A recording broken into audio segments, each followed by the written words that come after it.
When Karoline Leavitt arrived at the studio for her scheduled interview, she anticipated a tough conversation.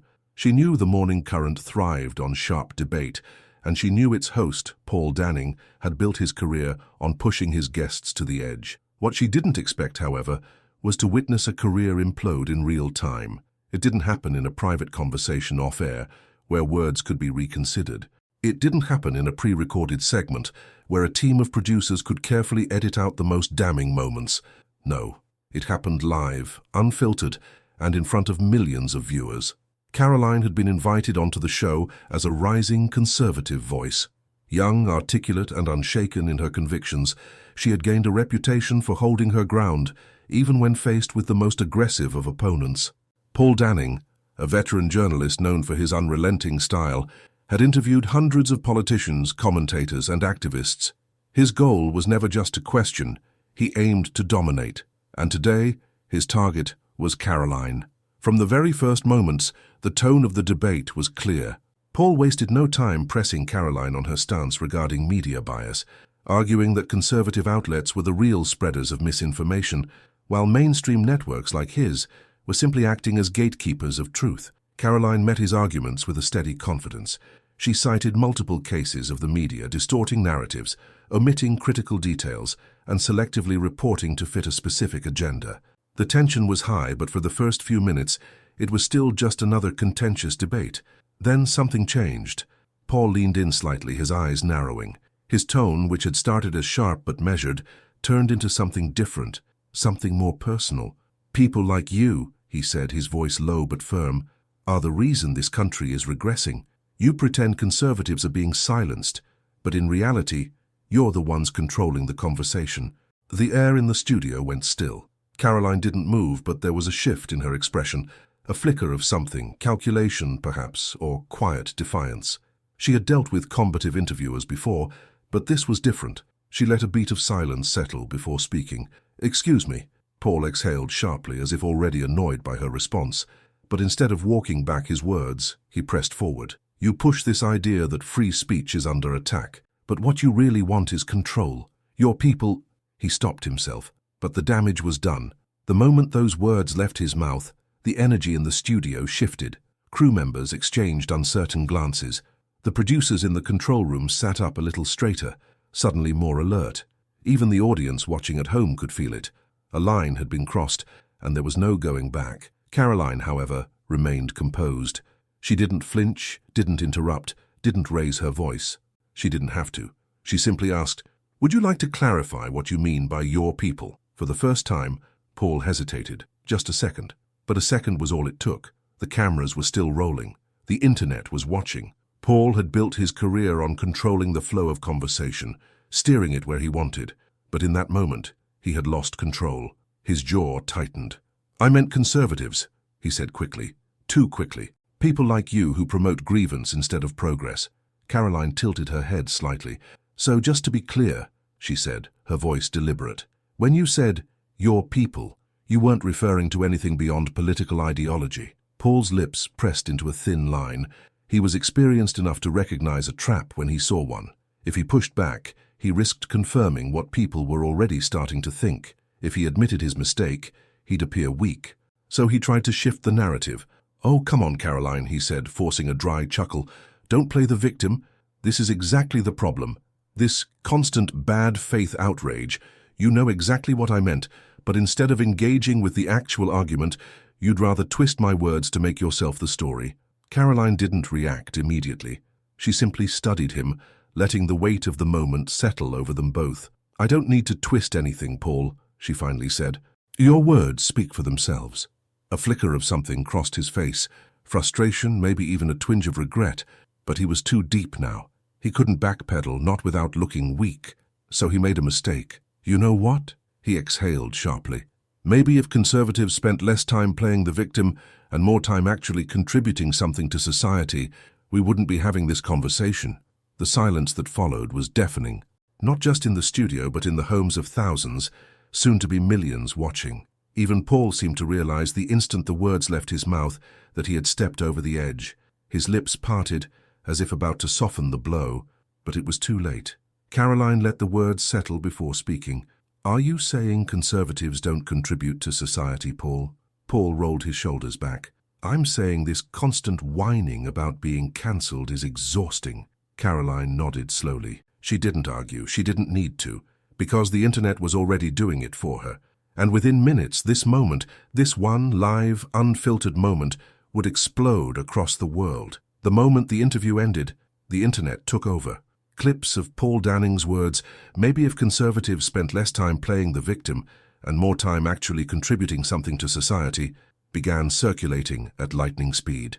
Within minutes, social media was ablaze. At first, the reactions were mixed. Some defended Paul, arguing that his words were being taken out of context. Others slammed him, calling his comments arrogant and dismissive. But as the clip continued spreading, the conversation shifted. It wasn't just conservatives who were upset. Even some moderates and left-leaning voices began questioning whether Paul had gone too far. By the time Karoline checked her phone, on fire Paul Danning was already trending. She hadn't said much after the interview. She didn't need to. Her only contribution was a single retweet of the viral clip, accompanied by a simple thinking face emoji. That was all it took. The outrage intensified. Paul's defenders argued that this was another case of cancel culture running rampant, punishing a journalist for a single misstep. His critics countered that this wasn't about cancelling anyone, it was about accountability. And then, the advertisers got involved. By midday, 3 major sponsors of the Morning Current had announced they were reviewing their partnerships with NBS News. By the afternoon, 2 more followed. Their statements were vague, words about commitment to inclusivity and evaluating our values, but the message was clear. They wanted distance. Inside NBS headquarters, the panic was setting in. Paul Danning had been one of their star journalists for years. He was known for pushing boundaries, but he had never faced backlash like this. Executives scrambled, trying to gauge how bad the situation was. The problem? It wasn't dying down. Unlike past controversies that faded within hours, this one was growing. The internet wasn't letting go and the network was stuck. If they defended Paul, they risked further alienating their audience and losing even more advertisers. If they punished him, they risked looking weak to their core viewership. By late afternoon, Paul had gone silent. No tweets, no public statements, nothing. But silence wouldn't save him. That evening, Karoline was invited onto another news show. The host wasted no time. "Do you think Paul Danning should be fired?" She paused, considering her words carefully. Then, in the same calm, measured tone she had used during the interview, she said, "I think people in positions of influence should be held accountable for their words." That was all she needed to say. The next morning, the network made its move. At exactly 9:15 a.m., a statement was released. "Paul Danning has been placed on indefinite suspension while we conduct an internal review of yesterday's broadcast. NBS News remains committed to respectful and fair journalism." It was corporate speak for, "We're waiting to see if this blows over before deciding what to do next." But the internet had no patience for half measures. The suspension wasn't enough. The calls for Paul's termination grew louder, and deep inside the NBS offices, executives knew they had a decision to make. Because Paul Danning's career was hanging by a thread, the suspension wasn't enough. Not for the audience, not for the advertisers, and certainly not for the growing wave of outrage flooding social media. For NBS News, this was no longer just about Paul Danning, it was about survival. By mid-morning, sponsors weren't just pausing their partnerships, they were pulling out entirely. 7 major advertisers had already cut ties with the Morning Current, and more were threatening to follow. Meanwhile, rival networks were circling like vultures. Every major news outlet ran segments on the controversy. Conservative channels called it proof of media bias, painting Paul as a victim of political censorship. Left-leaning networks distanced themselves, subtly condemning him while avoiding direct criticism. But the real problem wasn't what other networks were saying. It was what NBS News wasn't saying. The company's silence only made things worse. Every hour without a firm decision fueled more speculation. Would they stand by Paul? Would they let him go? Was this cancel culture, or just consequences catching up with him? Inside NBS headquarters, executives were split. Some wanted to wait, hoping the outrage would die down. Others knew that was a fantasy. The internet had already made up its mind. Paul Danning was a liability, and keeping him would cost them more than just money. It would cost them credibility. By the afternoon, another emergency meeting was called. The numbers spoke for themselves. Viewership for the Morning Current had already dropped by 15% overnight. Protest emails had flooded their inboxes. The trending hashtags weren't going away. And then Karoline spoke again. This time she wasn't on a news show, she wasn't giving an interview, she wasn't debating, she simply tweeted, "Accountability isn't cancellation. Words have weight." It was short, simple, but devastating. Within minutes, the tweet had thousands of likes and retweets. It reignited the conversation. Influencers, politicians, and journalists all weighed in. Some praised Karoline for her restraint, calling her a symbol of how to handle attacks with grace. Others accused her of orchestrating Paul's downfall, but regardless of opinion, the effect was the same. The pressure on NBS became unbearable. By 3:11 p.m., the decision was made. At exactly 4:30 p.m., the official statement was released. Effective immediately, Paul Danning is no longer affiliated with NBS News. We thank him for his years of service and wish him the best in his future endeavors. The media world erupted. Some called it justice, others called it an overreaction. But one thing was undeniable. Paul Danning's career at NBS was over. His supporters were furious. Within an hour, "They Stand with Paul" began trending. Conservative commentators called for a boycott of NBS, accusing the network of bending to mob pressure. His critics celebrated, calling it a long-overdue reckoning for media figures who thought they were untouchable. And Karoline? She didn't celebrate. She didn't gloat. She didn't make a victory lap on television. She simply continued on with her work. But whether she wanted to or not, her name was now forever tied to this moment, because this wasn't just a debate anymore, it was a turning point, and the fight over what it meant had only just begun. Paul Danning was gone, but the controversy, far from over. His firing split the country in two. For one side, it was long overdue justice, proof that media elites could no longer speak down to half the country and get away with it. To them, Paul's comments weren't just offensive, they were revealing. A glimpse into the condescending attitude that had defined mainstream journalism for years. The other side saw it as cancel culture at its worst. One sentence, one mistake, and a man loses his career. What happened to debate, to context? Was this about accountability, or was it about silencing dissenting voices? Right-wing media pounced. Conservative networks ran segments calling Karoline Leavitt the woman who took down Paul Danning. Fox News, Newsmax, and the Daily Wire analyzed the firing from every angle.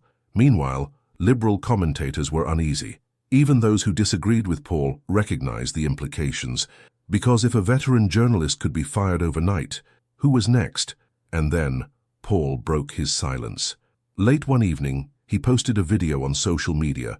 No flashy production, no network cameras. Just him, speaking directly to his audience. His face looked tired. His voice was steady, but the bitterness was clear. "I was fired because I spoke the truth. The media doesn't want truth. They want compliance. If you step out of line, they erase you. This isn't just about me, it's about all of us." The video exploded, millions of views in hours. His supporters rallied behind him, calling for boycotts against NBS. His critics dismissed it as deflection, arguing that this wasn't about censorship. This was about professionalism.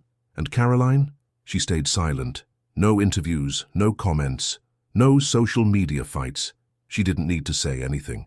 The world was arguing for her, but this was bigger than just Paul or Karoline now. This was about the future of media itself. The dust was settling, but the questions remained. Was this justice or censorship? Were media figures finally being held accountable, or was this proof that public outrage controlled the industry? Some saw Paul's firing as a necessary correction.